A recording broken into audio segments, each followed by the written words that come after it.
Korang nak cari motor 250 tapi harga macam kacai. Saya ada satu motor untuk anda. Ini dia. CF Motor 250 NK Lite. Dari segi design dia korang boleh tengok. Kalau saya tutup ni dah macam KTM duk. Kalau saya buka, motor Cina. Murah. Okey, kalau untuk design dia kau boleh nampak lah. Dari segi motor ni dia nampak lagi modern, nampak sporty dan garang. Dan body dia agak kecil sikit lah daripada motor-motor 250 naked yang lain. So badan dia agak tirus sikit lah. Untuk motor ni, dia menghasilkan 249cc single cylinder double overhead cam.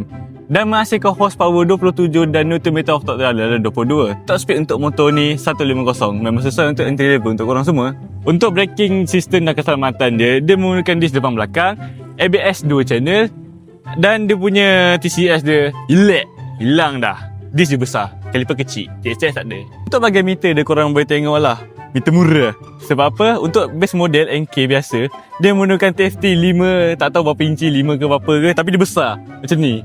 Berbanding dengan ni, murah. Korang janganlah pandang ni motor murah sebab apa? Dia bagi port charging, USB dengan Type-C. So korang jangan tak phone kat sini apa semua kan, bila korang terbarai korang kat giang. Walamak, dia bagi pula 2 mod iaitu Eco dengan Sport mode. So kalau mana korang untuk jimat minyak korang boleh guna Eco. Mana kalau untuk korang jalan ke highway korang guna Sport mode. So motor ni boleh pergi. Untuk tangki minyak dia adalah 12.5 liter. So korang boleh pergi dalam 300 ke 400 km. Ikut kegunaan korang guna Sport ataupun Eco. Kalau guna Sport memang habis minyak korang cepat. Manakala untuk dia punya CHI dia dalam 795. Tak adalah tinggi mana, memang selesa untuk korang semua.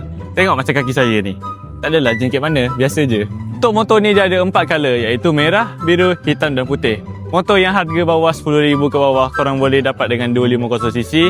Bulanan murah kosong deposit. Untuk harga cash on door dia motor ni adalah 9,900. Untuk masuk bulanan zero deposit 245 sahaja. So, tunggu apa lagi? Korang isi bet biru kat bawah. Jangan lupa like, comment, share untuk video seterusnya.